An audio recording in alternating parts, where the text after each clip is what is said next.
আজ কিছুক্ষণ আগে আদিলের বিয়ে হয়েছে। অবশ্য এটাকে বিয়ে বলে মানতে চায় না আদিল, কারণ পরিবারের চাপে অনিচ্ছা সত্ত্বেও বাবার বন্ধুর মেয়েকে বিয়ে করতে হয়েছে আদিলকে। অনেকবার মানা করা সত্ত্বেও ওর বাবা আমজাদ চৌধুরী কোনো কথাই শুনলো না। আদিলের মতামত না নিয়েই বিয়ে ঠিক করলো। শেষ পর্যন্ত তার বাবার জেদের কাছে হেরে গিয়ে ওই মেয়েটাকেই বিয়ে করতে হলো। ওর মনটা একদম নষ্ট হয়ে গেল। তাই রাগে দুঃখে বিয়ের সব কার্যক্রম শেষ করে ছাদে দাঁড়িয়ে আছে। একটা সিগারেট ধরিয়ে আকাশের দিকে ধোঁয়া ছাড়ছে, আর রাগে যেন ওর গাটা ফেটে যাচ্ছে। রাগে দুঃখে চোখ দুটো যেন জ্বলছে। মনে মনে ওই মেয়েটাকে উদ্দেশ্য করে বলল, খুব বিয়ে করার শখ না আমাকে? তোর বিয়ে করার শখ আমি মিটিয়ে দেব। তুই এই আদিলের ইচ্ছার বিরুদ্ধে তাকে বিয়ে করেছিস, তাই না? সেই শখ আমি মিটিয়ে দেব। আদিল মনে মনে বিড়বিড় করছিল। হঠাৎ পেছন থেকে ওর মা রেহেনা বেগম ডাক দিলেন। মায়ের ডাকে আদিলের ঘোর ভাঙল। আদিল মায়ের দিকে ঘুরে তাকালো। আদিলকে ঘরে না দেখে এই মুহূর্তে ছাদে দেখে অনেকটাই অবাক হলেন রেহেনা বেগম। উনি কৌতূহলী কণ্ঠে আদিলকে শুধালেন, কিরে, বৌমাকে রুমে একা রেখে এখানে ছাদে দাঁড়িয়ে আছিস কেন? আদিল কিছুটা রাগ প্রকাশ করে বলল, তোমরা আমাকে তোমাদের পছন্দ মতো বিয়ে করিয়ে দিয়েছো, আমার কোনো মতামত ছাড়াই। বৌমা তোমাদের, আমার কিছু নয়। ছেলের মনের রাগটাকে খুব ভালোভাবেই উপলব্ধি করতে পারছেন রেহেনা বেগম। শান্ত কণ্ঠে ছেলেকে বললেন, মেয়েটা অনেক ভালো রে, অনেক শান্ত শিষ্ট শিক্ষিত সুন্দরী ভদ্র আর নামাজি মেয়েটার কাছে তুই অনেক সুখী হবি রে। আমার এত কিছু জানার দরকার নেই মা। বিয়ে করতে বলেছো, বিয়ে করেছি। এবার আমাকে আমার মতো করে চলতে দাও। দেখ বাবা, মা বাবা কখনো সন্তানের খারাপ চায় না। আর তোর বাবার বন্ধুর মেয়ে পরিচিত, তোর বাবা ভালো করে দেখেছে, ভালো বুঝেছে, তাই তো বিয়েটা দিয়ে দিয়েছে। থাক মা, আমাকে আর কিছু বোঝাতে এসো না। আমি আর কিছুই বুঝতে চাইছি না, জানতেও চাইছি না। এই বলে আদিল নিচে নেমে গেল। অনিচ্ছা সত্ত্বেও ঘরে প্রবেশ করলো। ঘরে যেতেই দেখলো মেয়েটা লম্বা একটা ঘোমটা দিয়ে ওর খাটে বসে আছে। রাগে ওর গাটা যেন ফেটে যাচ্ছিল। হঠাৎ করে মেয়েটা খাট থেকে নেমে আদিলকে সালাম করতে আসলো। ও দূরে সরে গিয়ে গম্ভীর কণ্ঠে বলল, থাক থাক, এত আদিক্ষেতা দেখানো লাগবে না। আদিতের এই রকম রাগান্বিত কথা শুনে মেয়েটা কিছুটা পিছিয়ে গেল। মেয়েটা আদিলকে খুব স্মিত কণ্ঠে বলল, মা শিখিয়ে দিয়েছিল প্রথম রাতে স্বামীকে সালাম করতে। আদিলের মনের ভেতর একরাশ ক্ষোভ নিয়ে মনে মনে আওড়ালো, যাকে বউ বলে মানি না, তার আবার নিয়ম কানুন। আদিল পুনরায় মেয়েটাকে কিছুটা ঝাঁঝালো কণ্ঠে বলল, এসব ফর্মালিটিস আমার সামনে দেখাবে না। আর হ্যাঁ শুনুন, আমাকে আমার কিছু কথা বলার আছে। জি বলুন। আমি স্ট্রেট ফরওয়ার্ড কথা বলতে পছন্দ করি। আমার সাথে আপনার বিয়েটা দেওয়া হয়েছে সম্পূর্ণ আমার অমতে। এই বিয়েতে আমার কোনো মতামত নেওয়া হয়নি। সুতরাং আপনি আপনার মতো থাকবেন, আর আমি আমার মতো থাকব। আর হ্যাঁ, আরেকটা কথা, আমি যতক্ষণ বাসায় থাকব আপনি আমার সামনেও আসার চেষ্টা করবেন না। আপনাকে আমি আমার সামনে কখনোই দেখতে চাই না। মেয়েটা কিছুই বলল না, শুধু মাথা নাড়ালো, একটা প্রশ্ন করলো না আদিলকে। কোনো কথা না বলেই বাধ্য মেয়ের মতো আদিলের সব কথাগুলোই শুনলো। ও বিছানায় গিয়ে বসলো। আদিল একটা বালিশ আর কাঁথা নিচে দিয়ে মেয়েটাকে উদ্দেশ্য করে বলল, দেখুন, কারোর সাথে বিছানা শেয়ার করার অভ্যাস আমার নেই, তাই আপনি অন্য কোথাও গিয়ে শোন। মেয়েটা ওর এক কথায় বালিশটা নিয়ে নিল আর কাঁথাটা তুলে নিল। কাঁথাটা ফ্লোরে বিছিয়ে দিয়ে বালিশটা নিয়ে নিঃশব্দে শুয়ে পড়ল। আদিল আর কোনো কথা না বলে রুমের লাইটটা অফ করে শুয়ে পড়ল। তবে ও বুঝতে পারছিল মেয়েটা জোরে একটা নিঃশ্বাস ফেললো, হয়তো ফুপিয়ে ফুপিয়ে কাঁদছে। সেই দিকে কোনো ভ্রুক্ষেপ না দিয়েই আদিল পাশ ফিরে ঘুমিয়ে পড়ল। অনেক ভোর করে কারো ডাকে ঘুম ভাঙলো। ঘুম ঘুম চোখে হালকা চোখ জোড়া মেলে মেয়েটা ওকে ডাকছে। আদিল প্রচন্ড বিরক্ত নিয়ে জোরে একটা ধমক দিয়ে বলল, কি সমস্যা আপনার? এত ভোরে ডাকছেন কেন? মেয়েটা একটু ভয় পেয়ে গিয়ে আমতা আমতা করে বলল, না মানে ফজরে রক্ত শুরু হয়ে গিয়েছে তো, নামাজ পড়তে উঠুন। আদিল মেয়েটার কথার গুরুত্ব না দিয়ে পাশ ফিরে শুতে যাবে, এমন সময় মেয়েটা অনুনয় সুরে বলল, প্লিজ নামাজটা পড়ে তারপর শোন। মেয়েটার জোরাজুরিতে আদিল ফজরের নামাজ পড়ে আবারও ঘুমিয়ে গেল। হঠাৎ সকালে আবারও মেয়েটার ঘুম ভাঙলো। চোখ মেলে দেখি মেয়েটার লম্বা একটা ঘোমটা দিয়ে আমার সামনেই দাঁড়িয়ে আছে। ওকে দেখে আমার মেজাজটা 60 ডিগ্রি গরম হয়ে গেল। জোরে একটা ধমক দিয়ে বললাম, আপনাকে না বলেছি যতক্ষণ আমি বাসায় থাকবো আমার সামনে আসবেন না? কথা কি আপনার কানে ঢোকে না? মেয়েটা আমার ধমক খেয়ে আমতা আমতা করে বলল, না আসলে মা বলছিল কি আপনাকে ডাকতে। ডাকা হয়ে গেছে, হয়ে গিয়ে থাকলে আমার সামনে থেকে চলে যান। মেয়েটা চলে যেতে নিয়ে আবারও ঘুরে বলল, একটা কথা বলতাম আপনাকে। যা বলতে চান বলে এখান থেকে দ্রুত চলে যান। মেয়েটা কিছুক্ষণ চুপ থেকে বলল, আসলে আজকে তো আমাদের বাড়িতে বউ ভাতের অনুষ্ঠান, তাই আমাদের বাড়ি থেকে আমাকে নিতে আসবে। আমি বললাম, হ্যাঁ যাবেন, তাতে আমাকে বলার কি আছে? না আসলে আপনাকেও তো আমার সাথে যেতে হবে। এই কথাটা শুনে আমার সারা শরীর যেন একেবারে গা জ্বলে উঠল। আপনি ভাবলেন কি করে যে আপনার সাথে আমি আপনাদের বাড়িতে যাব? মেয়েটা অনেক অনুরোধ করে কাঁদো কাঁদো স্বরে বলল, প্লিজ আপনাকে আর কোনোদিনও কোনো ব্যাপারে আমি অনুরোধ করব না। এই বলেই মেয়েটা কেঁদে দিল। আমার মেয়েটার সব ন্যাকামি গুলো যেন বিরক্ত লাগছিল। ইচ্ছে করছিল কষে একটা থাপ্পড় বসিয়ে দিই গালে। মেয়েটাকে আমাকে আবারও অনুরোধ করে বলল, আপনি যদি আমার সাথে আমাদের বাড়িতে না যান তাহলে আপনার বাবা মা এবং আমার বাবা মা সবাই অনেক কষ্ট পাবে। অন্তত পক্ষে তাদের জন্য আমার সাথে চলুন। আমি আর মেয়েটাকে আমার সামনে 1 মিনিটের জন্যও সহ্য করতে পারছি না। আমি ওকে চোখ গরম দিয়ে জোর করে ধমক দিয়ে বললাম, আপনি কি আমার সামনে থেকে যাবেন? না হলে আমি যে কি করব আমি নিজেও জানি না। আমার ধমক খেয়ে মেয়েটা কাঁদতে কাঁদতে ওখান থেকে চলে গেল। মাথাটা ঝিমঝিম করছে। মেয়েটা আমার ঘুমের 12টা বাজিয়ে দিয়েছে। বিরক্ত নিয়ে বিছানা থেকে উঠে ওয়াশরুমে চলে গেলাম ফ্রেশ হতে। ফ্রেশ হয়ে হাত মুখ ধুয়ে একটা টি শার্ট পরে ডাইনিং এ গেলাম নাস্তা করতে। নাস্তা করে এসে দেখলাম মেয়েটা ডাইনিং টেবিলের কাছে দাঁড়িয়ে আছে। ইচ্ছে করছিল না আর এক পাও সামনে যায়। মেয়েটাকে দেখলেই আমার গায়ের ভেতরে অসহ্য রকমের ঘিন ঘিন করে। তাই আমি পেছন ঘুরে পা বাড়াতেই পেছন থেকে বাবা আমাকে ডাক দিল, আদিল কোথায় যাচ্ছিস, এখানে আয়। বাবার ডাক শুনে আর যেতে পারলাম না, তাই ডাইনিং টেবিলের কাছে গেলাম। আমাকে দেখে মেয়েটার মাথার ঘোমটাটা আর একটু টেনে দিয়ে কিছুটা দূরে সরে গেল। অনিচ্ছা সত্ত্বেও ডাইনিং টেবিলে বসতে হলো। বাবা মেয়েটাকে বলো, নীলিমা তুমি সবাইকে নাস্তা দাও। আমি মেয়েটার নাম এইমাত্র জানলাম, নীলিমা। নীলিমা।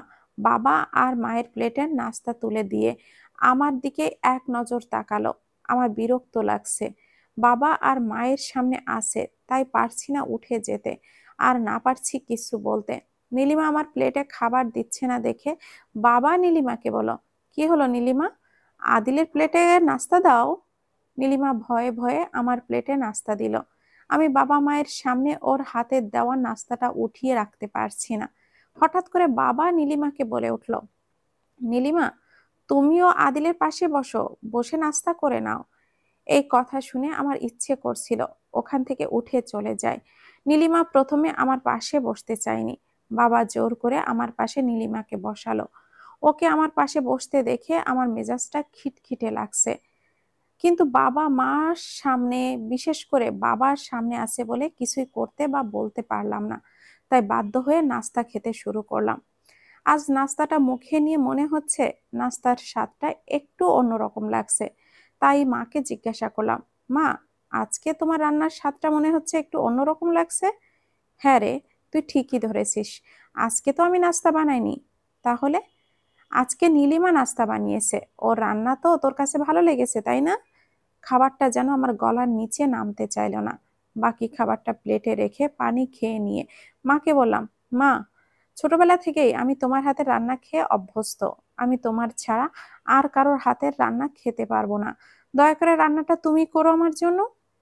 এই কথাটা বলে টেবিল থেকে উঠে যেতে নিতেই বাবা আমাকে বলেন, কি রে আদিল, উঠে যাচ্ছিস কেন? নাস্তাটা শেষ করে যা। না বাবা, মায়ের হাতে রান্না ছাড়া আমি আর কারোর হাতে রান্না খেতে পারি না, সেটা তো তুমি জানোই। বাবা এক ধমক দিলেন, বললেন নাস্তা শেষ না করে উঠতে। বাধ্য হয়ে আবারও নাস্তা করতে বসলাম।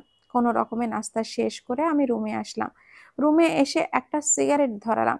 সিগারেটের টেনে রাগটাকে কমানোর চেষ্টা করলাম। হঠাৎ কিছুক্ষণ পর আবার নীলিমা এলো। এসে আমাকে বলল, আপনার সাথে একটু কথা ছিল। আমি রাগ দেখিয়ে বললাম, আপনার তো সব সময় কথা থাকে আমার সাথে কথা বলার, আর তো ফুরায় না। মায়ের কাছে শুনছিলাম আপনার নাকি লাল রং পছন্দ, তাই কিছু লাল শাড়ি নিয়ে এসেছি। দেখুন না কোন শাড়িটা পরবো। এমনিতে বাবার কাছ থেকে বকা খেয়ে ইচ্ছার বিরুদ্ধে নাস্তা খেয়ে আমার রাগটা মাথায় উঠেছিল। নীলিমার কথা শুনে আমার রাগ আরো বেশি 60 ডিগ্রি কোণে বেড়ে গেল। আমি নীলিমাকে ধমক দিয়ে বললাম, আপনি কি চাচ্ছেন আমি বাসা থেকে চলে যাই, নাকি আপনাকে বাসা থেকে বিদায় করে দেই? এই কথা শুনে নীলিমা আমাকে বলল, না না প্লিজ, আপনি কোথাও যাবেন না, আর আমাকে বাসা থেকে প্লিজ তাড়িয়ে দেবেন না। নীলিমা আমার রুম থেকে চলে যাবার আগে আবারও ফিরে এসে বলল, আপনার জন্য একটা পাঞ্জাবি এনেছিলাম, যদি পারেন এই পাঞ্জাবিটা আজকের দিনের জন্য পরবেন প্লিজ। এই বলে নীলিমা আমার রুম থেকে চলে গেল। নীলিমা চলে যেতেই পাঞ্জাবিটা ছুঁড়ে ফেলে দিলাম। আমার মনে মনে বললাম, আদিক্ষেতা যত সব। নীলিমা চলে যাবার কিছুক্ষণ পর বাবা মা দুজনে আমার রুমে আসলো। এসে বলল, কিরে, তুই এখনো রেডি হসনি? আত্মীয় স্বজন তো সবাই চলে আসবে, নীলিমার বাড়ির লোক চলে আসবে। আত্মীয় স্বজন নীলিমার বাড়ির লোকজন চলে আসবে মানে? আজকে নীলিমার বাড়িতে বউ ভাতের অনুষ্ঠান, সেটা কি তুই ভুলে গেছিস? নীলিমার বাড়ি থেকে আত্মীয় স্বজন এসে নীলিমাকে নিয়ে যাবে, তুইও যাবি সাথে। আমি কেন যাব? আমি যেতে পারবো না। এটা তুই কেমন কথা বললি? আমি কোনো কথা শুনতে চাই না। তুই আর নীলিমা ওই বাড়িতে যাবি, আর সব অনুষ্ঠান নিয়ম কানুন শেষ করে আবার নীলিমাকে নিয়েই চলে আসবি। আমি বাবার মুখের উপরে আর কিছুই বলতে পারলাম না। রাগটা ভেতরেই হজম করলাম, আর মনে মনে বললাম, ওই মেয়েটার জন্য আমাকে এত কিছু সহ্য করতে হচ্ছে। ওই মেয়েটা আমার জীবনের কাল। রুম থেকে বাহিরে লোকজনের কথা শোনা যাচ্ছে। বুঝলাম আত্মীয় স্বজন আসা শুরু করেছে। দরজা লাগিয়ে দিয়ে চুপ করে ঘরে বসে রইলাম। বিরক্ত লাগছে, বাবার জন্য কিছু বলতেও পারছি না। হঠাৎ দরজায় টোকা দিয়ে মা ডাকছিল, তাই রুমের দরজাটা খুলে দিলাম। মা ভেতরে এসে বলল, কিরে, তুই এখনো রেডি হসনি? আত্মীয় স্বজন তো মোটামুটি সব চলে এসেছে, আর তুই এখনো রেডি হসনি? এইদিকে তোর বাবা তোকে খুঁজছে, তোর বাবা ছাদে আছে, রেডি হয়ে ছাদে আয়। দেরি হলে কিন্তু তোর বাবা আবারও রাগারাগি করবে, তাড়াতাড়ি আয়। এই কথা বলে মা আমার রুম থেকে চলে গেল। একরাশ বিরক্ত আর অনিচ্ছা সত্ত্বেও বাধ্য হয়ে রেডি হয়ে ছাদে চলে গেলাম। ছাদে গিয়ে দেখলাম ওখানেই সমস্ত কিছুর আয়োজন করা হয়েছে। বাবার কাছে যাওয়ার পর বাবা আমাকে বলল, এতক্ষণ কোথায় ছিলি? আত্মীয় স্বজনরা সবাই তোকে খোঁজাখুঁজি করছিল। বাবার কথা শুনে বুঝতে পারলাম বাবা খুব রেগে আছে আমার উপর। আমি বুঝতে পারছিলাম না কি বলবো। বাবা আমাকে আবারও ধমক দিয়ে বললেন, শুনতে পাওনি আমি তোমাকে একটা কথা জিজ্ঞাসা করেছি?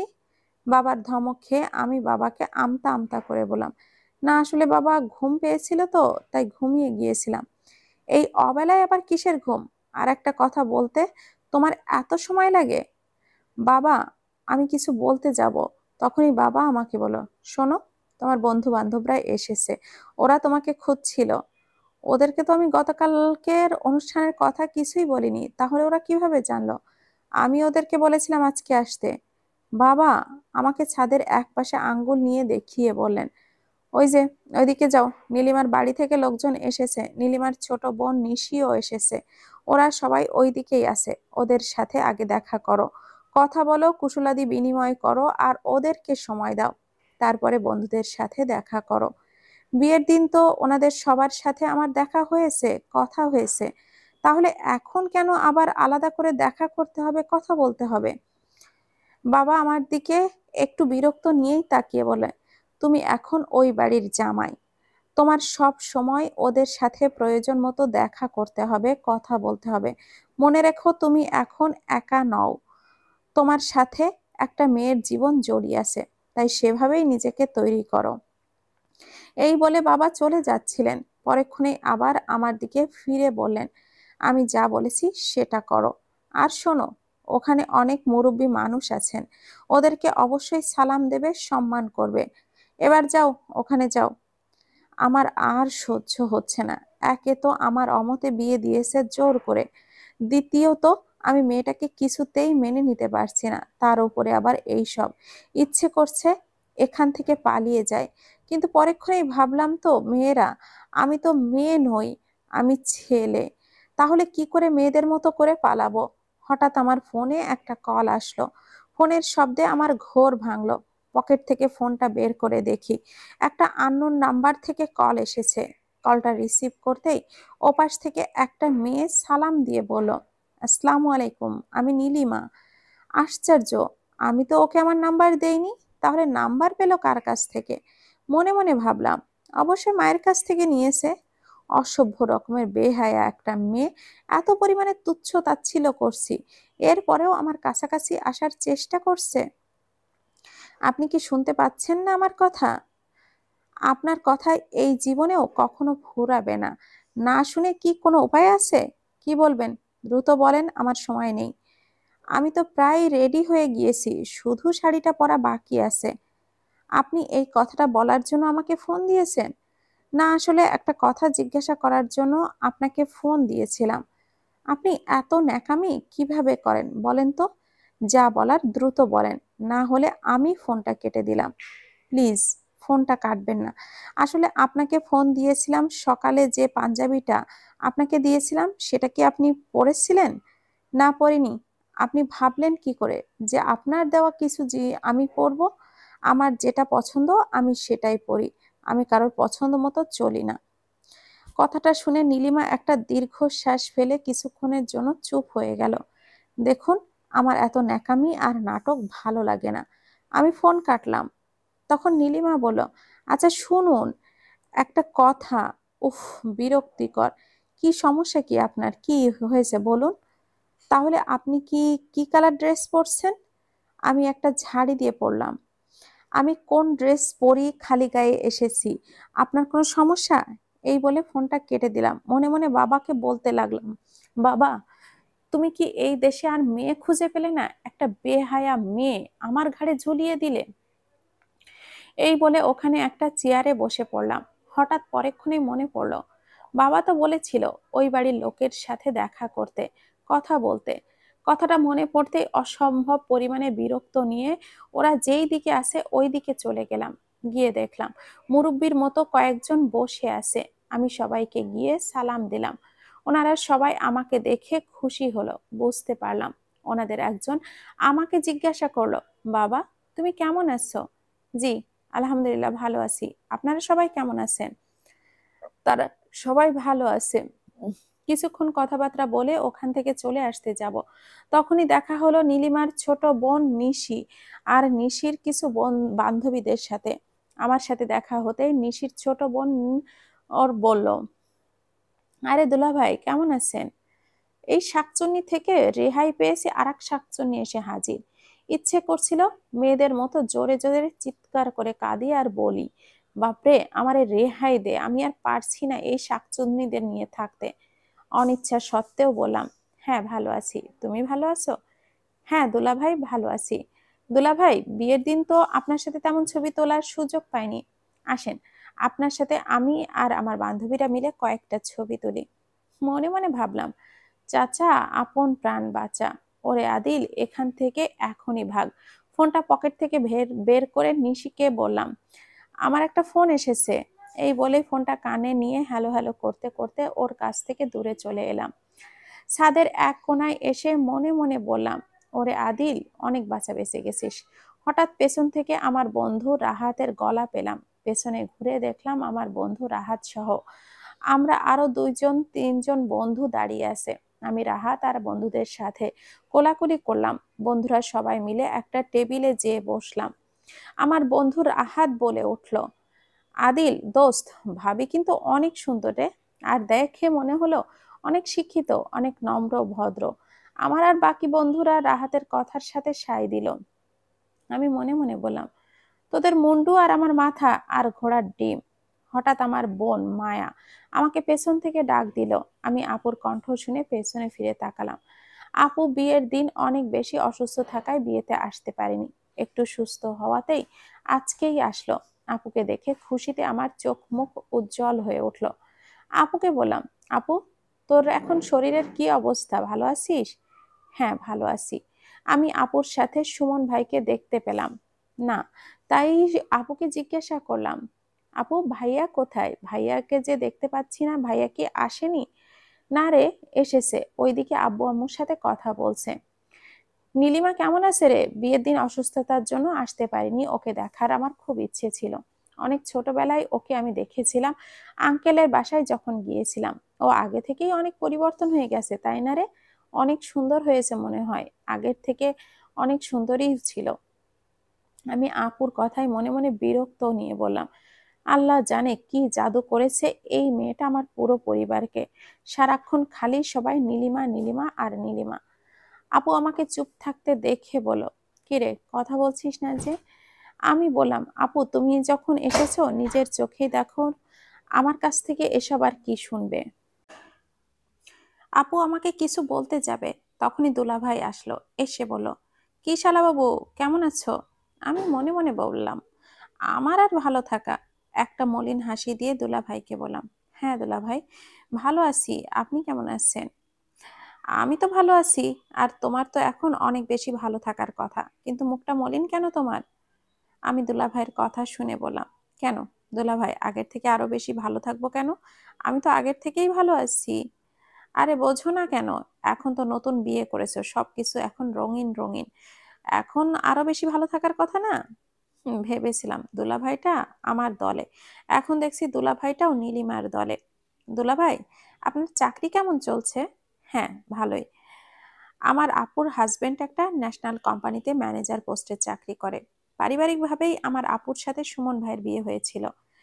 আমার দুলাভাইয়ের নাম সুমন। দুলাভাই আরো কিছু বলতে যাচ্ছিল, তখনই পেছন থেকে মা ডাক দিয়ে বলল, মায়া, সুমন, তোরা আদিলকে নিয়ে বসার জায়গায় এসে বস। মায়ের কথা মতো আমি, আপু আর দুলাভাই বসার জায়গাতে গেলাম। গিয়ে দেখলাম ওখানে নীলিমা লম্বা একটা ঘোমটা দিয়ে বসে আছে। নীলিমা, তুমি এমন কেন আছো? অনেকদিন পরে তোমাকে দেখলাম, কিন্তু তুমি এত লম্বা ঘোমটা দিয়ে বসে আছো কেন? আজকে তোমার বিয়ে না? আজকে তো তোমার বউ ভাত। তোমাকে অনেকদিন দেখি না, তোমার মুখটা একটু দেখি তো। এই কথা বলতে বলতে নীলিমা বলল, না আপু, আসলে এখানে অনেক লোকজন আছে তো তাই আমি ঘোমটা দিয়ে বসে আছি। সমস্যা কি, এখানে তো সবাই আমরা নিজেদেরই লোক। না আপু, আপনি তো জানেন আমি লোকজনের সামনে খুব কম যাই, আর আপনি তো এসেছেন, কদিন থাকবেন, আপনার সাথে তো আমার দেখা হবেই। পরে আপু আর কিছুই বলল না, শুধু বলল, আচ্ছা ঠিক আছে। পরে আপু আমার দিকে তাকিয়ে বলল, আদিল, তুই নীলিমার পাশের চেয়ারটাতে গিয়ে বয়। আমি অজান্তেই মুখ ফসকে বলে ফেললাম, কেন পাশে আমাকে বসাতে হবে? আমি অন্য কোথাও বসি। আমার এই কথা শুনে আপু আর দুলাভাই দুজনেই আমার দিকে তাকালো। পরে বুঝতে পারলাম মুখ ফসকে কি কথা বলে ফেললাম। পুরো কথা কাটানোর জন্য বললাম, না মানে তোমাদের সামনে বসবো আর কি, এটাই বললাম আর কি।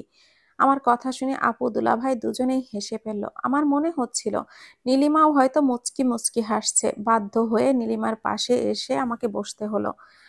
এত সময় নীলিমার পরা শাড়িটার দিকে খেয়াল করিনি, মাত্রই খেয়াল করলাম, দেখলাম আমার পরা ড্রেসের সাথে ম্যাচিং করে শাড়িটা পরেছে। মনে মনে ভাবলাম, ওকে তো আমি কালারটা বলিনি, তাহলে কি করে ম্যাচিং করে পরলো? দেখুন তো আমার শাড়িটা কেমন হয়েছে, আপনার কালারের সাথে ম্যাচিং হয়েছে কিনা। নীলিমার কথাটা শুনে আমি না পারছি কিছু বলতে, আর না পারছি সহ্য করতে। আপনাকে শাকচুন্নির মতো লাগছে। নীলিমা আমার এই কথাটা শুনে বলল, যাক, তাও তো একটা উপাধি দিলেন আমাকে। শাকচুন্নি নাম হলে বিশ্ব বেহায়া বলে বেশি ভালো হতো, ভুল করে ফেললাম। কিছুক্ষণ পর আপু আমাকে আর নীলিমাকে দুপুরের খাবার খাওয়ার জন্য নিতে আসলো। সকালে ভালোভাবে নাস্তা করতে পারিনি, তাই আপু ডাকতেই আমি আগে আগে খাবার টেবিলে গিয়ে বসলাম। হঠাৎ করে আপু এসে আমার কানটা টেনে দিয়ে বলল, এই আদিল, তুই নীলিমাকে রেখে চলে এলি একা একা? ওহ আপু, কানটা ছাড়ো, ব্যথা পাচ্ছি তো। তোকে শুধু ব্যথা না, তোর কান টেনে ছিঁড়ে ফেলা উচিত। এই নীলিমা তোর বউ না? ওকে বোন না? ওকে একা একা চলে এলি? হ্যাঁ, কেন উনি কি বাচ্চা নাকি যে আসতে পারে না, হাত ধরে নিয়ে আসতে হবে? এবার কিন্তু তোর কানটা টেনে আমি ছিঁড়েই ফেলবো। না, আর সহ্য হচ্ছে না, এই মেয়েটার জন্য পদে পদে সবার কাছে আমি বকা খাচ্ছি। আপু নীলিমাকে বলল, নীলিমা তুমি আদিলের পাশের চেয়ারটাতে বসো। নীলিমা আমার দিকে এক নজর তাকালো। দাঁড়িয়ে আছো কেন, বসো তাড়াতাড়ি। আপুর জোরাজুরিতে নীলিমা আমার পাশে বসলো। নীলিমা আমার পাশে বসতে আমার বিরক্ত লাগলো, বিরক্তি নিয়ে উঠে যেতে চাইলাম, তখন দেখি বাবা সামনে এই দিকেই আসছে। আর বসা থেকে উঠতে পারলাম না, বাধ্য হয়েই নীলিমার পাশে বসতে হলো। বাবা আমাদের এখানে এসে বলল, তোরা তাড়াতাড়ি খাওয়া দাওয়া শেষ করে নে, তারপর তো বের হতে হবে তাই না? মায়া তুই আর সুমনও খেয়ে নে, তোর আবার শরীর ভালো না, বেশি সময় না খেয়ে থাকলে পরে আবার অসুস্থ হয়ে যাবি। এই বলে বাবা ওখান থেকে চলে গেল। আপু আর সুমন ভাইও বসলো আমাদের সাথে খেতে। ভেবেছিলাম বাবা চলে যাবার পর ওখান থেকে উঠে গিয়ে অন্য টেবিলে বসবো, কিন্তু আপু আর সুমন ভাই এর সামনে আছে, তাই অন্য টেবিলে উঠে যেতে পারলাম না। আপুকে আর সুমন ভাইকে কিছু বলতে দেওয়া যাবে না, তাহলে হয়তো আপু মা অথবা বাবাকে বলে দিতে পারে ব্যাপারটা। তাই ইচ্ছার বিরুদ্ধে নীলিমার পাশে বসেই খেতে লাগলাম। খাওয়া দাওয়া আর অনুষ্ঠানের সকল কার্যক্রম শেষ হয়ে গেল। আমাদের সকল আত্মীয় স্বজন, আমার বন্ধু বান্ধবরা সবাই বিদায় নিয়ে চলে গেল। অনুষ্ঠানের কার্যক্রম তো সবাই প্রায় শেষ। তাহলে এবার তোমরা আল্লাহর নাম নিয়ে রওনা দিয়ে দাও।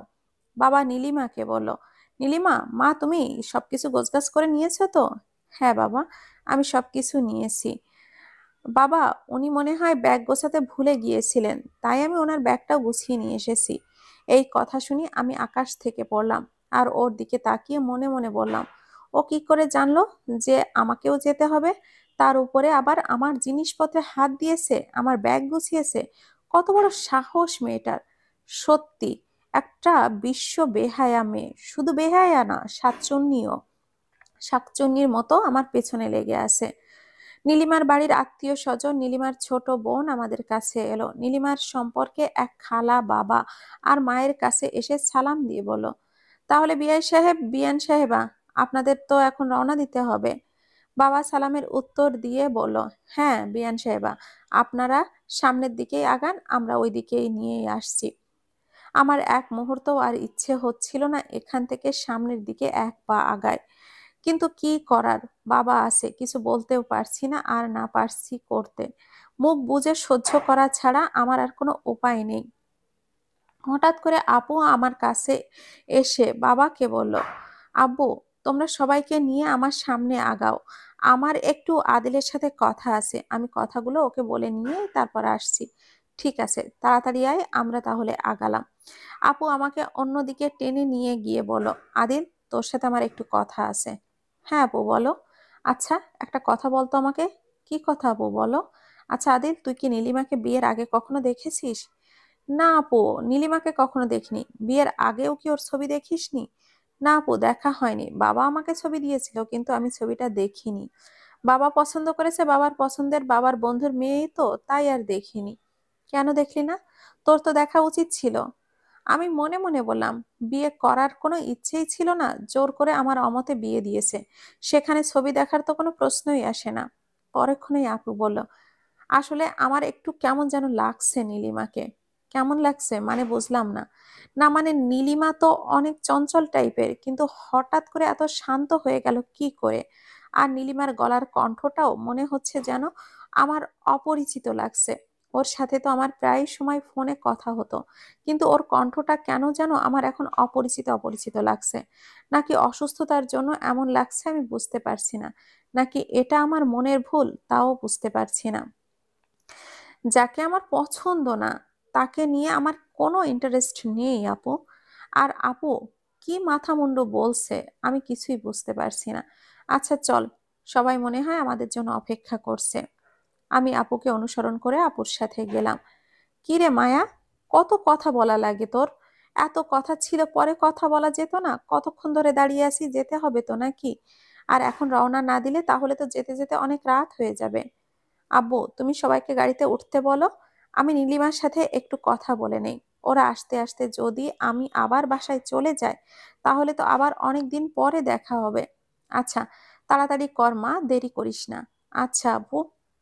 আপু নীলিমাকে আপুর কাছে ডাকলো, বলল, নীলিমা তোমাকে সেই কয়দিন আগে দেখেছিলাম না, এর মধ্যে আর তো তোমাকে দেখিনি বিয়ের আগে। তোমাকে অনেক দিন দেখি না। এখানে তো তুমি আর আদিল ছাড়া তো আর কেউ নেই। আমি একটু তোমাকে দেখবো প্লিজ। এই কথা বলে আপু নীলিমার কিছুটা কাছে যে নীলিমার মুখের ঘোমটাটা ওঠাতে যাবে, হঠাৎ করেই তখনই নীলিমা আপুর কাছ থেকে অনেকটা দূরে সরে গেল। আমি আর আপু দুজনে অবাক হয়ে গেলাম ওর এই কাণ্ড দেখে। আপু কিছুটা অবাক হয়ে নীলিমাকে বলল, কি হলো নীলিমা, এভাবে দূরে সরে গেলে কেন? না আপু, কিছু না। আসলে অনেকক্ষণ যাবত দাঁড়িয়ে আছি তো, তাই পাটা ব্যথা করছে, তাই আর কি। আপু বুঝতে পারলো নীলিমা ওর মুখ আমাদের কাউকেই দেখাতে চাইছে না। কিন্তু আমি একটা জিনিস বুঝতে পারলাম না। আমার না হয় নীলিমাকে পছন্দ নয়, তাই আমি নীলিমাকে বলেছি আমার সামনে না আসতে। মানলাম, সেই জন্যই হয়তোবা নীলিমা ঘোমটা দিয়ে আমার সামনে আসে। কিন্তু আপুকে মুখ দেখাতে সমস্যা কোথায়? আপু তো ওকে অনেক পছন্দ করে। তাহলে আপুকে কেন নীলিমা ওর মুখ দেখায় না? আপুকে মুখ দেখাতে এত কিসের সমস্যা নীলিমার?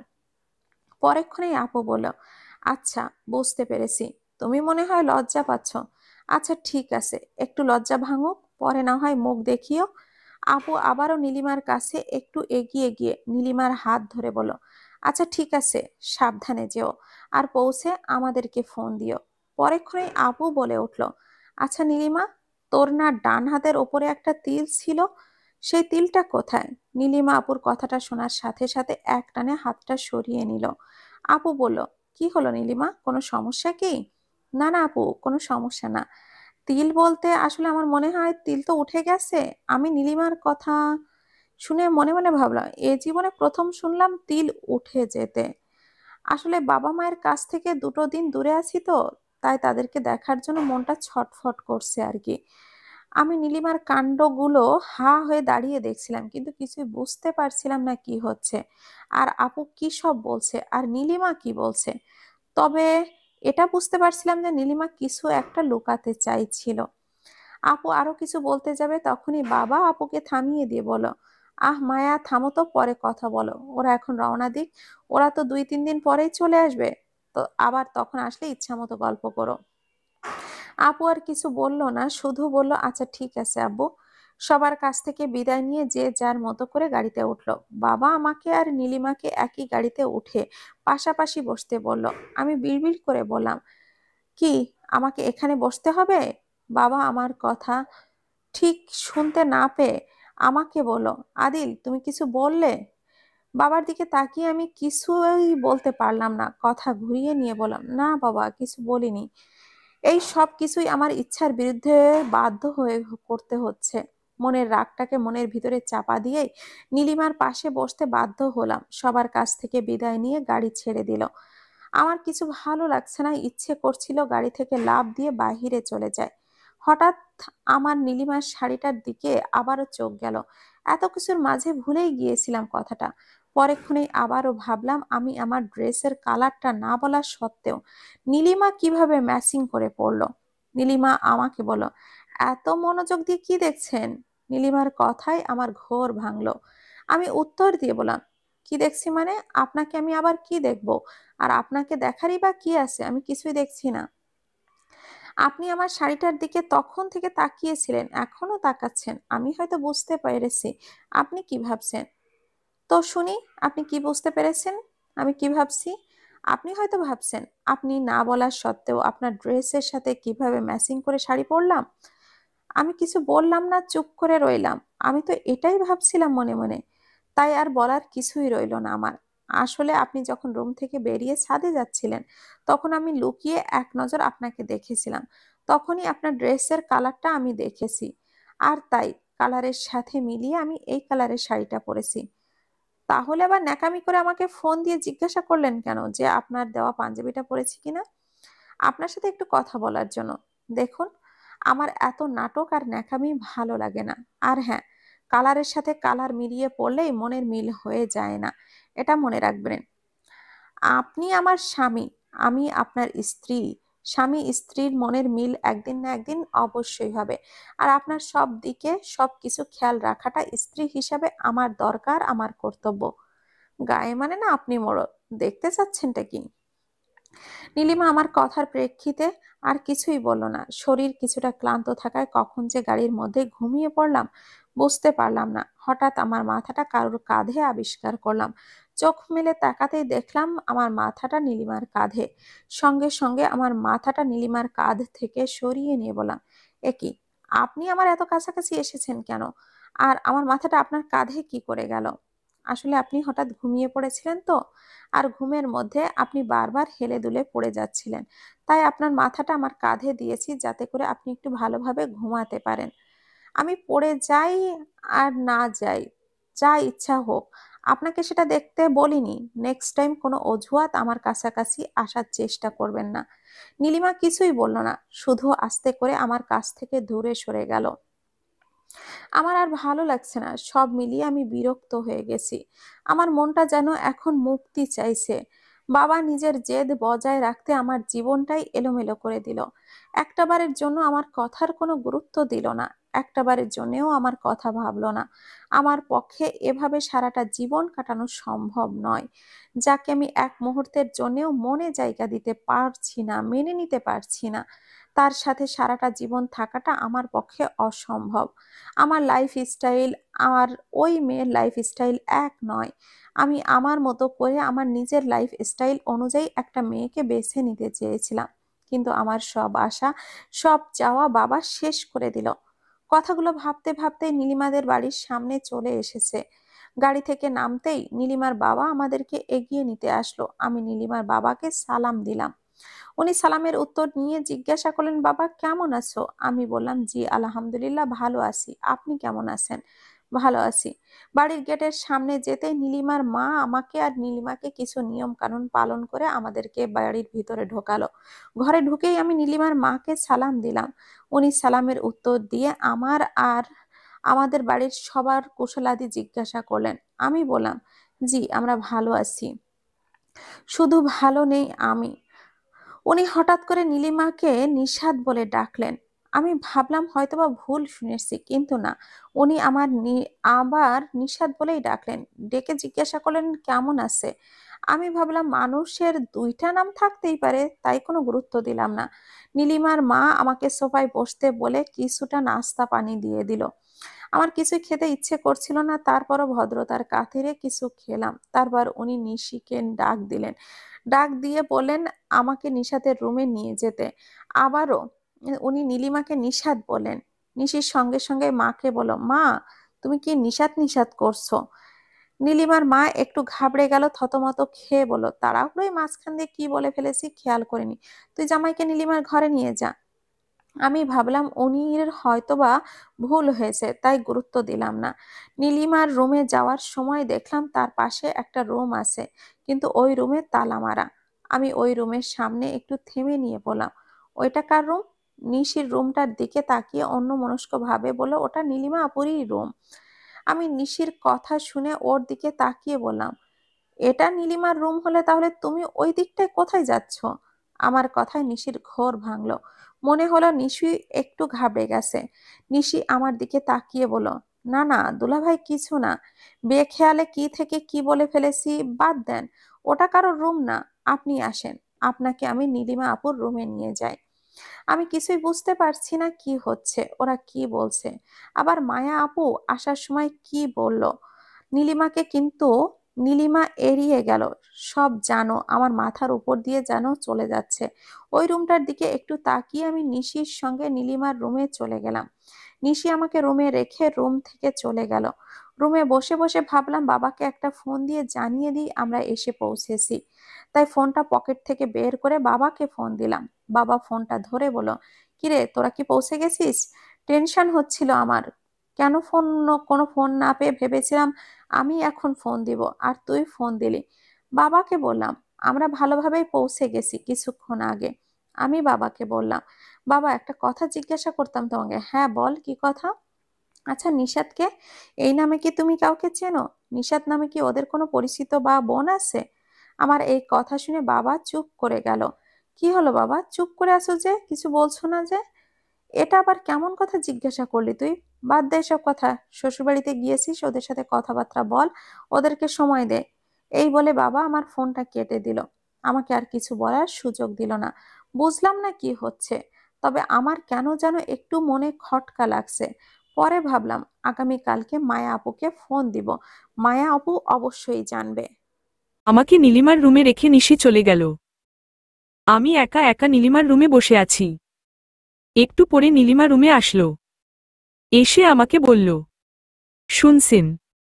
আমি নীলিমার দিকে তাকালাম। দেখলাম ও হাতে একটা গামছা নিয়ে দাঁড়িয়ে আছে।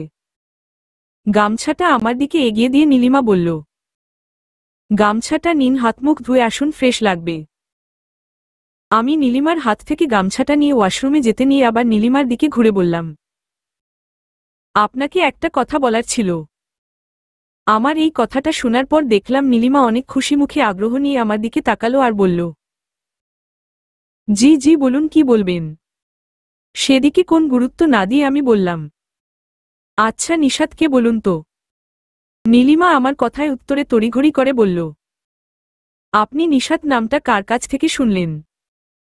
নীলিমার কণ্ঠ শুনে মনে হলো নীলিমা ঘাবড়ে গেছে। পরে আমি নীলিমাকে উদ্দেশ্য করে বললাম, আপনার কণ্ঠ শুনে মনে হচ্ছে আপনি নামটা শুনে ঘাবড়ে গেছেন। না না, ঘাবড়ে যাব কেন, আসলে হঠাৎ নামটা শুনলাম তো তাই আর কি। এই বলে নীলিমা আমাকে কোন কথা বলার সুযোগ না দিয়েই ওখান থেকে চলে গেল। তবে বুঝতে পারলাম এই নিশাত নামটার সাথে কিছু একটা জড়িয়ে আছে। আমি ভাবনা থেকে বের হয়ে ওয়াশরুমে চলে গেলাম ফ্রেশ হতে। ওয়াশরুম থেকে বের হয়ে দেখি রুমটা সুন্দর করে সাজানো, নতুন একটা বিছানা বিছানো হয়েছে, মানে রুমটা এসে যা দেখেছিলাম তার থেকে অনেক সুন্দর করে পরিপাটি করা। আমি অবাক হয়ে গেলাম। অবাক হয়ে ভাবলাম, আমার ওয়াশরুমে আসা যাওয়া ফ্রেশ হওয়ার সব মিলিয়ে মোটামুটি 12-13 মিনিট লেগেছে। এর মধ্যেই রুমটা পরিপাটি হয়ে গেল। আশ্চর্যজনক ঘটনা, এত কম সময়ের মধ্যে এত সুন্দর করে রুম পরিপাটি করল কে? তবে এতটুকু বুঝেছিলাম যে এই রুমটা এত কম সময়ের মধ্যে পরিপাটি করে সাজিয়েছে সে কাজে অনেক এক্সপার্ট। যাই হোক, রুমটা যে সাজিয়েছে তাকে মনে মনে ধন্যবাদ জানালাম। শরীরটা খুব ক্লান্ত লাগছে, তাই ভাবলাম একটু রেস্ট নিয়ে নেই, তাই বিছানায় শরীরটা এলিয়ে দিলাম। বিছানায় শরীরটা এলিয়ে দিতেই চোখে রাজ্যের ঘুম নেমে এলো। হঠাৎ কখন যে ঘুমিয়ে গেলাম বুঝতে পারলাম না। হঠাৎ কারো ডাকে আমার ঘুম ভাঙল। দেখলাম নীলিমা আমার পাশে দাঁড়িয়ে আমাকে ডাকছে। প্রত্যেকটা সময় আমি ঘুমাতে আসলেই মেয়েটা ডাক দিয়ে আমার ঘুমের 12টা বাজিয়ে দেয়। আমি একটু রাগ দেখিয়ে বললাম, আচ্ছা আপনার সমস্যাটা কি বলুন তো? কেন, আমি কি করেছি, আমি কি কোন ভুল করেছি? না, ভুল করেননি, আপনি অনেক মহৎ কাজ করেছেন। নীলিমা আমার কথার মানে বুঝতে না পেরে আমাকে জিজ্ঞেস করল, আসলে আমি বুঝতে পারছি না যে আমি আসলে কি করেছি, প্লিজ একটু বলুন যে আমি আসলে কি করেছি। আমি যখনই ঘুমাতে যাই, যখন সুন্দর একটা ঘুম আসে, তখনই আপনি এসে আমাকে ডেকে আমার ঘুমের 12টা বাজিয়ে দেন।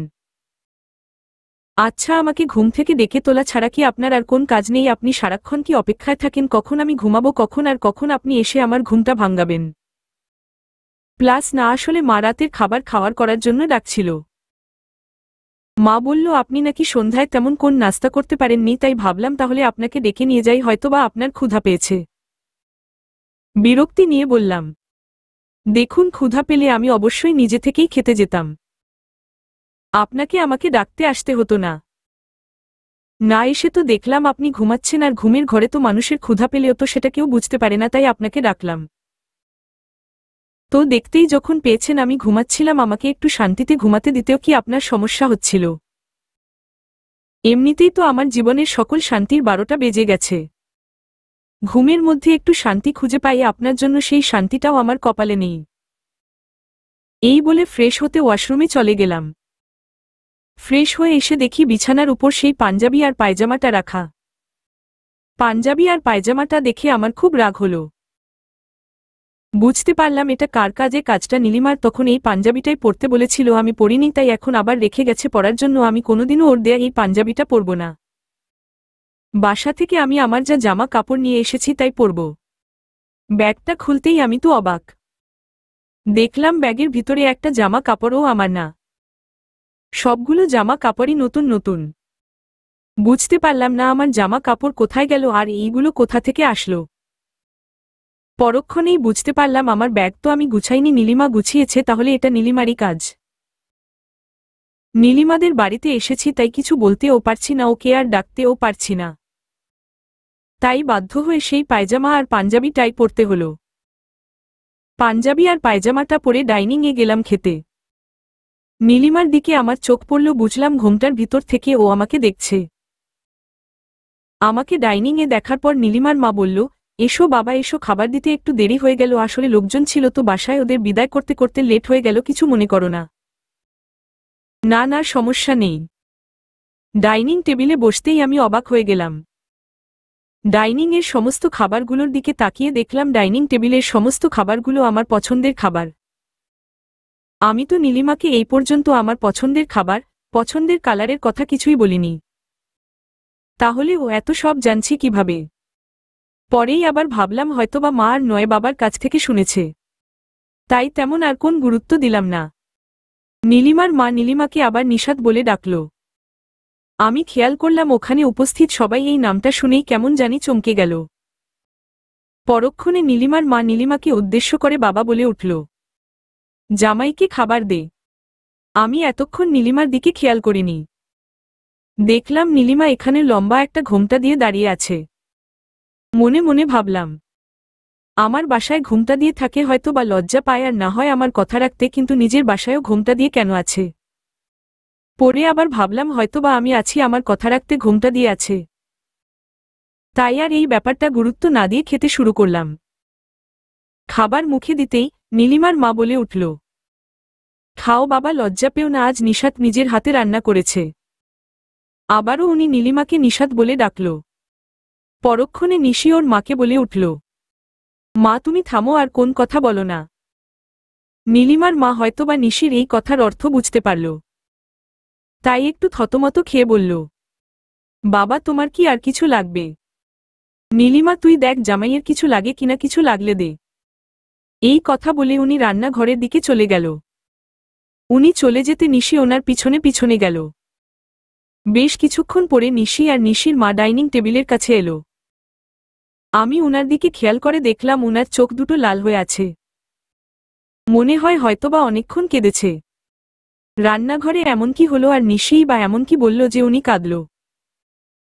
কেমন যেন একটা রহস্য রহস্য গন্ধ পাচ্ছিলাম, কিন্তু কাউকে কিছু বুঝতে দিচ্ছিলাম না যে আমার মধ্যে একটা সন্দেহ বাসা বেঁধেছে। বাবা তোমার আর কিছু লাগবে? জি না, আর কিছু লাগবে না। এই বলে খাওয়া শেষ করে উঠে গেলাম। রুমে চলে আসলাম। রুমে এসে একটা কথাই বারবার ভাবতে লাগলাম, কে এই নিশাত, কেনই বা নীলিমার মা নীলিমাকে বারবার নিশাত বলছে। এই নিশাত নামের সাথে কি ওদের পরিবারের কোন যোগসূত্র আছে, অথবা এই নিশাত নামের কারো সাথে ওদের ফ্যামিলির কি কারো কোন যোগসূত্র আছে? একটু পরে নীলিমা রুমে এলো। এসে আমাকে বলল, আপনি এখানে ঘুমান, আমি আমার পড়ার রুমে যেয়ে ঘুমাচ্ছি। নীলিমার এই কথায় আমি এতক্ষণ পরে খেয়াল করলাম। আমি আসার পর থেকে খেয়ালই করিনি যে নীলিমার রুমের ভিতরে ছোট্ট একটা রুম আছে, ওটাই হয়তোবা নীলিমার পড়ার রুম। নীলিমা আর কিছু না বলে আমার জন্য একটা পাতলা কাঁথা রেখে আর একটা পাতলা কাঁথা আর একটা বালিশ নিয়ে ওর পড়ার রুমে চলে গেল শুতে। যাবার সময় রুমের লাইটটা বন্ধ করে দিয়ে গেল। আমার কিছুতেই ঘুম আসছে না, মাথার ভিতর খালি মায়া আপুর কথাগুলা আর নিশাত নামটার কথা খালি ঘুরঘুর করছিল। তখন তো মায়া আপুর কথাগুলো আমি তেমন বুঝিনি আর গুরুত্ব দেইনি। এখন মনে হচ্ছে বিয়ের আগে নীলিমার ছবিটা আমার দেখা উচিত ছিল। মনে মনে আরো ভাবলাম, ছবিটা তো আমার পড়ার টেবিলের একটা বইয়ের ভিতর রেখেছিলাম, এখান থেকে যেই মায়া আপুকে ছবিটা দেখাবো। আর নীলিমার ও একটা ছবি জোগাড় করে নিয়ে যেতে হবে। কথাগুলো ভাবতে ভাবতেই ঘুমিয়ে গেলাম। হঠাৎ রাত্রে কারো গুনগুন কান্নার আওয়াজে ঘুম ভেঙে গেল। খাট থেকে নেমে রুমের লাইটটা জ্বালালাম, এটা দেখার জন্য যে গুনগুন করে কে কাঁদছে। তাই রুমের দরজাটা খুললাম। রুমের দরজা খুলতেই দেখলাম অবহেলা, কানিজ ফাতেমা, পর্ব _6। গুনগুন করে কান্নার শব্দটা শুনে রুমের দরজাটা খুলে বাহিরে গেলাম, কিন্তু বাহিরে কোথাও কোন কান্নার আওয়াজ পেলাম না। পরে ভাবলাম হয়তোবা ভুল শুনেছি। এই ভেবে আবার রুমে এসে রুমের দরজাটা লাগিয়ে দিলাম। রুমে আসতেই গুনগুন করে কান্নার শব্দটা আবার পেলাম। পরক্ষণেই বুঝতে পারলাম কান্নার আওয়াজটা নীলিমার পড়ার রুম থেকেই আসছে। এত রাত্রে কাঁদছে কেউ, এই রুমে তো নীলিমা ছাড়া আর কেউ নেই। মনে মনে ভাবলাম, তবে কি নীলিমা কাঁদছে? পরে আবার মনে মনে ভাবলাম, ও কাঁদুক না হয় যা কিছু করুক তাতে আমার কি? আমার কিছু আসেও না আর কিছু যায়ও না। তারপর আবার রুমের লাইটটা নিভে শুয়ে পড়লাম। অনেক ভোরবেলা কারো ডাকে ঘুম ভাঙল। চোখ মেলে দেখি আবার সেই নীলিমাই আমাকে ডাকছে। এমন রাগ হলো, ইচ্ছিল করছিল কষিয়ে একটা থাপ্পড় বসিয়ে দেই। চোখ মেলে শোয়া থেকে উঠে দাঁতে দাঁত চেপে বললাম, এই আপনার সমস্যাটা কি? আপনি কি এই জীবন আমাকে একটুও শান্তি দিবেন না? আমি আর এক মুহূর্তও সহ্য করতে পারছি না। আমি হাঁপিয়ে উঠেছি, আমি মুক্তি চাই।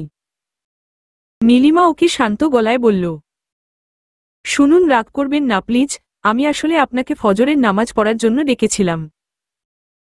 গতকালকে তো অনেক ব্যস্ততার জন্য, শরীর ক্লান্ত থাকার জন্য আপনাকে নামাজ পড়তে বলা হয়ে ওঠেনি। আমি জোরে একটা ধমক দিয়ে বললাম, আমার নামাজ আমি পড়ব আপনাকে আমার সব বিষয়ে নাক গলাতে? আপনি তো আমার স্বামী, আপনার সব থেকে খেয়াল রাখাটা আমার দায়িত্ব ও কর্তব্য। একটা ধমক দিয়ে বললাম, আপনার সাথে কথা বলছি, আপনার সাথে এই বাড়িতে এসেছি, আপনার সাথে একই গাড়িতে উঠেছি, পাশাপাশি বসেছি, আপনার হাতের রান্না খাচ্ছি, আপনার সাথে একই টেবিলে খাবার খাচ্ছি, আপনার রুমে থাকছি শুধুমাত্র চাপে পড়ে বাধ্য হয়ে। আপনি ভুলেও ভাববেন না যে আপনাকে আমি মেনে নিতে শুরু করেছি। এই আদিলের যা পছন্দ না তা সে নিজের জীবন থেকে ছুঁড়ে ফেলে দেয়। প্রয়োজন হলে আপনাকেও ছুঁড়ে ফেলতে দুবার ভাবব না। এই আদিল কারো ধার ধারে না। আমার কথাগুলো নীলিমা চুপচাপ শুনছিল, কোন উত্তর করল না। আমি আবার বললাম, বাবার জন্য বাধ্য হয়ে এসব কথা শুনতে হচ্ছে আমাকে, তাই বলে এই ভাববেন না যে সারা জীবন ধরে আমি বাবার কথা শুনে যাব। আর শুনুন একটা কথা, নিজের লিমিট ক্রস করার চেষ্টা করবেন না। নীলিমার সাথে কথা বলতে বলতে ফজরের আজান দিয়ে দিল। তাই বিছানা থেকে উঠে নীলিমাকে একটা ধাক্কা দিয়ে সরিয়ে আমি ওয়াশরুমের দিকে চলে গেলাম। ওয়াশরুম থেকে হাত মুখ ধুয়ে অজু করে বের হলাম। ফজরের নামাজ শেষ করে আবার শুয়ে পড়লাম। শুয়ে শুয়ে ভাবছি, এবার বাড়ি গিয়ে বাবার সাথে নীলিমা আর আমার বিষয়ে কথা বলতে হবে। আমার আর মেয়েটাকে সহ্য হচ্ছে না, আমি আর পারছি না। কিছু সময় পর আবার ঘুমিয়ে গেলাম। হঠাৎ ফোনের শব্দে আমার ঘুম ভাঙল। ঘুম ঘুম চোখে ফোনটা হাতে নিয়ে দেখে একটা আননোন নাম্বার। কিন্তু নাম্বারটা একটু পরিচিত লাগল। ফোনটা ধরতেই একটা মেয়ে সালাম দিল। সালাম দিয়ে বলল, আমি নীলিমা। ইচ্ছে করছে হাতের ফোনটা ছুঁড়ে আছাড় মেরে দিয়ে ভেঙে ফেলি। আপনি আমাকে আবার ফোন দিয়েছেন কেন?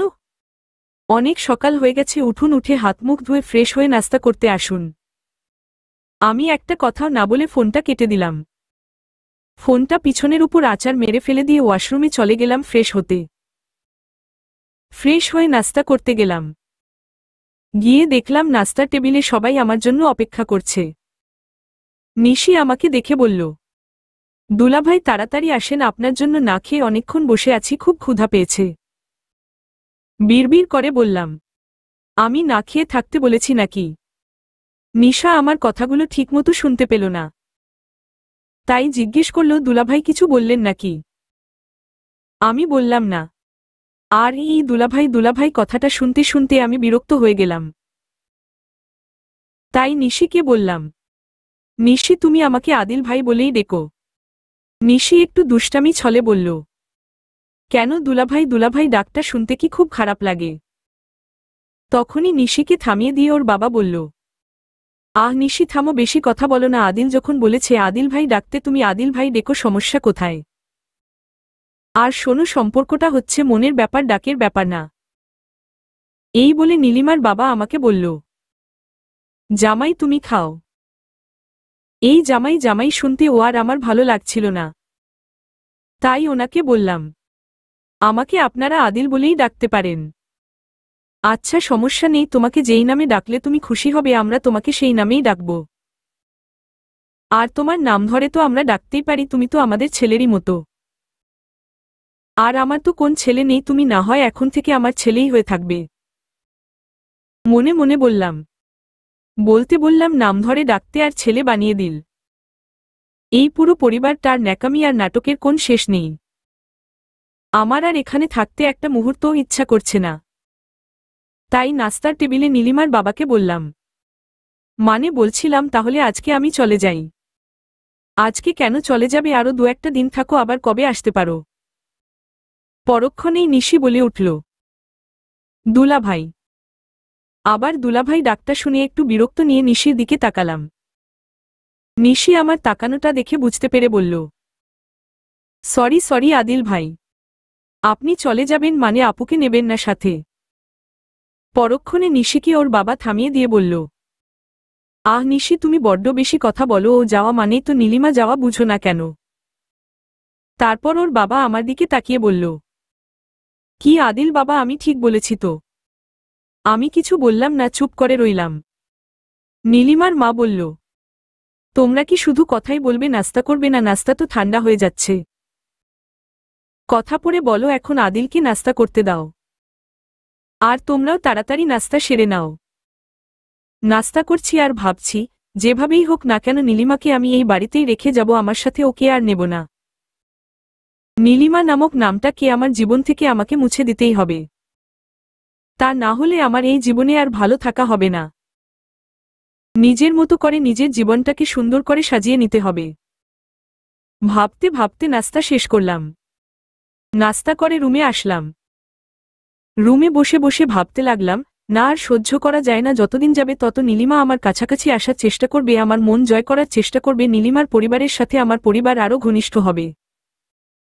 তারপর মাসের পর মাস ঘুরিয়ে বছর আসলে আবার দুই পরিবার বাচ্চা কাচ্চার জন্য চাপ দেবে। নো নো নো, ও এতদূর আগানো যাবে না। যে করেই হোক নীলিমার কাছ থেকে আমাকে আলাদা হতেই হবে, অথবা নীলিমাকে আমার কাছ থেকে আলাদা করতে হবে। আমার পরিবার কখনোই আমাকে নীলিমার কাছ থেকে আলাদা হতে দেবে না, বিশেষ করে বাবা। আর নীলিমাও আমার কাছ থেকে আলাদা হতে চাইবে না, আর আমাকেও ওর কাছ থেকে আলাদা হতে দেবে না। এই কয়েকদিনে আমি এতটুকু বুঝে ফেলেছি। একটা উপায় আমাকে বের করতেই হবে, যাতে করে অনায়াসে নীলিমার কাছ থেকে আলাদা হয়ে যেতে পারি, অথবা নীলিমাকে আমার কাছ থেকে আলাদা করে দিতে পারি। বসে বসে এইসব কথা ভাবছিলাম। হঠাৎ আমার ফোনটা বেজে উঠল। ফোনটা বের করে দেখি আপু ফোন দিয়েছে। আপুকে তো আমি ফোন দিতাম বলেই গিয়েছিলাম। ফোনটা ধরার সাথে সাথেই আপু বলল, কিরে শ্বশুর বাড়িতে গিয়ে কি সবাইকে ভুলে গেলি? একটা ফোন দেওয়ার নাম পর্যন্ত নেই। আরে না না আপু, আমি ভেবেছিলাম সকালে তোমাকে ফোন দেব, এইমাত্র নাস্তা করে আসলাম, আমি তোমাকে ফোন দিতাম, এর মধ্যে তুমি ফোন দিলে। তা কেমন আছিস? ওই বাড়ির সবাই ভালো আছে? নীলিমা ভালো আছে? একটু বিরক্তি নিয়ে বললাম, হ্যাঁ হ্যাঁ, সবাই ভালো আছে। আরও বললাম, শুনো আপু, তোমার সাথে আমার কিছু কথা আছে। হ্যাঁ বল, শুনছি। গত কালকের ঘটনা সমস্ত কিছু আপুকে বললাম। আপু সমস্ত কিছু শুনে বলল, বলিস কি? নিশাত নাম আমার কেন জানি না, এই নিশাত নামটা খুব পরিচিত লাগছে, মনে হয় কোথাও শুনেছি কয়েকবার। আমাকে একটু ভাবতে দে, এই নামটা আমি কোথায় শুনেছি, দেখি মনে পড়ে কিনা। ঠিক আছে আপু, ভাবো, দেখো মনে পড়ে কিনা, কোথাও এই নামটা শুনেছিলে কিনা আমাকে জানিও। আচ্ছা ঠিক আছে, আমি তোকে জানাবো, এই বলে আপু ফোনটা রেখে দিল। আপুর সাথে কথা বলা শেষ করে বসে বসে ফোন টিপছিলাম।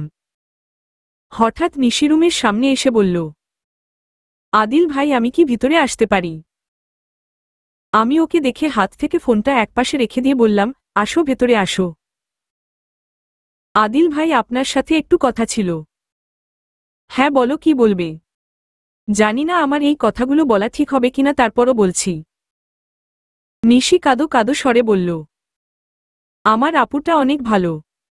ওর মনটা অনেক সরল। আর আপু আপনাকে অনেক ভালোবাসে। আমার আপুটাকে কষ্ট দিয়েন না প্লিজ আদিল ভাই। এই বলে নিশি কেঁদে দিল। আমি ভাবলাম নিশি হঠাৎ এই কথাগুলো বলছে কেন। তাহলে ও কি কিছু বুঝতে পারল? নিশি আবার বলল, আমি যে এই কথাগুলো আপনাকে বলেছি কাউকে বলবেন না প্লিজ আদিল ভাই। এই বলে নিশি আমার রুম থেকে চলে গেল। নিশির কথাগুলো ভাবতে লাগল। নিশি ভুল কিছু বলেনি, কিন্তু আমার পক্ষে নীলিমাকে কোনভাবেই মেনে নেওয়া সম্ভব হচ্ছে না। আমি আর নীলিমা যদি একসাথে থাকি, কেউ কোনোদিন সুখী হতে পারব না। এইভাবে জীবন চলে না, চলতে পারে না। পরক্ষণে আদিল মনে মনে ভাবতে লাগল, যার কথা সবসময় ভাবতাম, যাকে নিয়ে সারা জীবন চলবো ভেবেছিলাম, সেই যখন আমার কথা ভাবল না, আমাকে দুঃখের সাগরে ভাসিয়ে যেতে 1 মিনিটও ভাবল না, তাহলে আমি কেন অন্য কারো কথা ভাবব? আর নীলিমার কথা তো ভাবার কোনো প্রশ্নই আসে না। আমার সাথে কিছুতেই নীলিমার যায় না।